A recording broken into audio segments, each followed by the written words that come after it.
Jamhuri ya Muungano wa Tanzania na kuitumikia kwa moyo wangu wote, na kwamba nitahifadhi, nitailinda na kuitetea Katiba ya Jamhuri ya Muungano wa Tanzania iliyowekwa kwa mujibu wa sheria.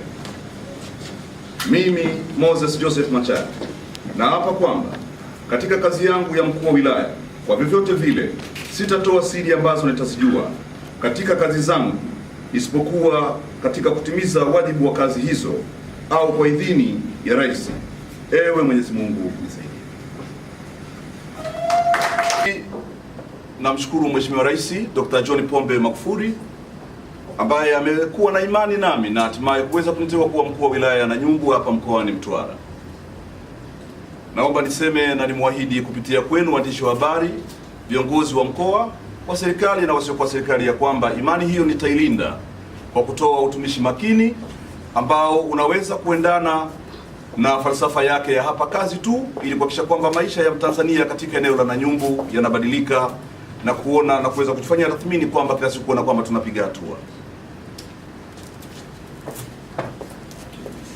Jambo la tatu, ningependa kuwashukuru viongozi wote wa mkoa chini ya mkuu wa mkoa, ndugu yangu, kiongozi wangu, bosi wangu Byakanwa, ambao tangu nilipoteuliwa kweli wamenipa ushirikiano mzuri wa kutosha, na hata jana nilipofika hapa walinipokea vizuri. Mheshimiwa mkuu wa mkoa na viongozi wengine wa mkoa wa wilaya, kaka yangu Evod Manda nilimkuta airport, walinipokea vizuri sana na nimelala salama mpaka leo hii ambapo tumeweza kusalika mahali hapa. Nawashukuru sana. Mkurugenzi wangu wa kule Nanyumbu pia nakushukuru sana, nawe ubaki nyuma, ulikuja kuweza kunipokea na hatimaye mpaka leo hii niko vizuri. Ndugu zangu, naomba niseme machache. La kwanza ni maneno ambayo ameyazungumza mwenyekiti wetu wa CCM mkoa. Naomba niseme, Mheshimiwa Mwenyekiti, kuhakikishie usiwe na shaka katika kuilinda na kuitetea ilani ya Chama cha Mapinduzi chini ya sheria zetu, tukiongozwa na Katiba ya Jamhuri ya Muungano wa Tanzania ambayo ndiyo sheria mama kuliko sheria zote. Tutafanya kazi kwa viwango ambavyo vinaweza vikatufanya siku moja wananchi wa Nanyumbu kama sehemu ya mkoa wa Mtwara basi tuweze kusomeka kwenye ramani ya nchi yetu na hata kimataifa kadiri ya jinsi gani ambavyo Mwenyezi Mungu atatujalia. Ninafahamu ya kwamba nchi yetu mara nyingi imekuwa ikichelewa pengine kuweza kuendelea kwa sababu ya uzembe wa baadhi ya watumishi ambao sio waadilifu. Mheshimiwa mkuu wa mkoa na viongozi wengine, ninawaombeni ushirikiano katika kutekeleza majukumu ya mkuu wa wilaya katika wilaya ya Nanyumbu. Najua peke yangu siwezi, lakini nasema kwamba penye wengi huwa hapakosi jambo.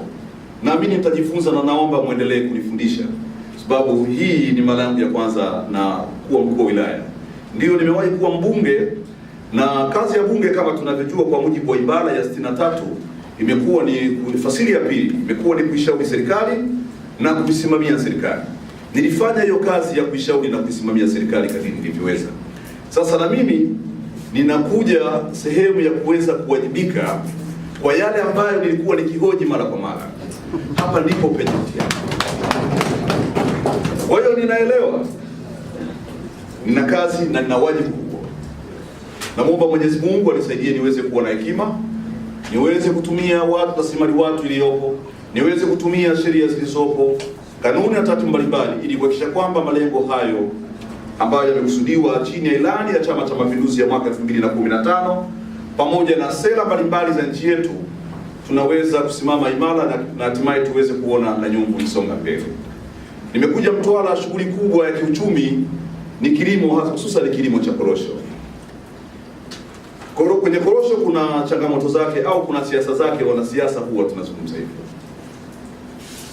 Sehemu nimeshajifunza, lakini bado pia naahidi taendelea kuweza kujifunza zaidi na hatimaye kuhakikisha kwamba mkulima huyu wa korosho basi anaweza akanufaika na hatimaye maisha yake tuone kwamba yanabadilika.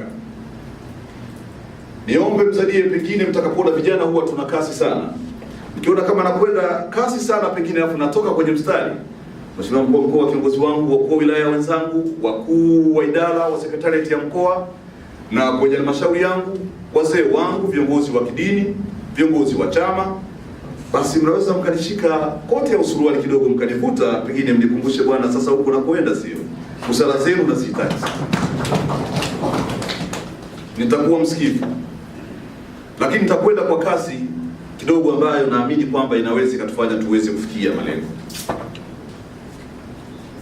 Nitajitahidi kadiri ambavyo nitaweza. La mwisho, siku moja nilibahatika kuweza kusafiri na alikuwa rais wa serikali ya awamu ya 4, Mheshimiwa Dr. Jakaya Mrisho Kikwete. Tulikuwa Japani na Mheshimiwa katibu tawala wa mkoa pale amenikumbusha sehemu ya kwanza ambayo tulipata kukutana. Tulivyotoka Japani tulikwenda Singapore. Mwenyekiti wa Private Sector Foundation ya nchini Singapore alimwambia rais wa serikali ya awamu ya 4 maneno yafuatayo. Akasema, ninyi wa Afrika mna tatizo kubwa moja. Tatizo hilo msipolifanyia kazi kamwe hamtakuja muendelee, au mtakuja kukumbuka kwamba mnataka kuendelea, pengine rasilimali zenu mlizo nazo mkiwa hamnazo tena au zimebaki kidogo. Alisema ya kwamba sisi tunaongea sana na ni mabingwa kuweza kupanga mipango mbalimbali, lakini ukija kwenye upande wa utekelezaji inakuwa ni tatizo. Ni maneno mazito ambayo nilikuwa nimekaa jirani na Dr. Harrison George Mwakembe akiwa waziri wa uchukuzi wakati huo. Binafsi yalinigusa na tuweza kubadilishana mtazamo na Mheshimiwa Dr. Harrison George Mwakembe, mbunge wa Kyela.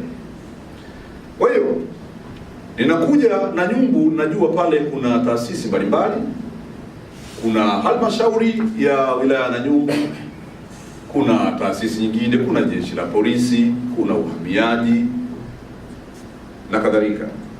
Niwaombe watendaji wote wa serikali tupeane ushirikiano ambao unaheshimu utawala wa sheria, ushirikiano ambao daima utahakikisha ya kwamba malengo na miongozo iliyopo serikalini, pasipo kuacha nyuma ilani ya Chama cha Mapinduzi, chama dola ambacho ndio kinatuongoza leo hii, tunaifanya kwa viwango ambavyo vinakubalika, ili hatimaye tuweze kufikia ndoto ya maendeleo katika wilaya yetu. Binafsi naomba niseme tu kwamba milango iko wazi, karibuni wakati wowote, hata viongozi wengine ambao mko nje pamoja na wadau mbalimbali au washirika wa maendeleo, niseme karibuni, na mimi nitakuwa tayari kuweza kutumika. Nimepewa utumishi ili niweze kutumika, nami nitatumika. Baada ya kusema haya, ndugu zangu, ninaomba niwashukuru tena wote kwa namna ya pekee. Mmenipa heshima kubwa ya kuweza kunipokea mahali hapa na kupata fursa ya kuweza kusema haya machache. Naomba niseme sitawaamsheni, nitafanya kazi hiyo vile ambavyo inavyotakiwa. Nawashukuruni sana, asanteni. Mwenyezi Mungu awabariki.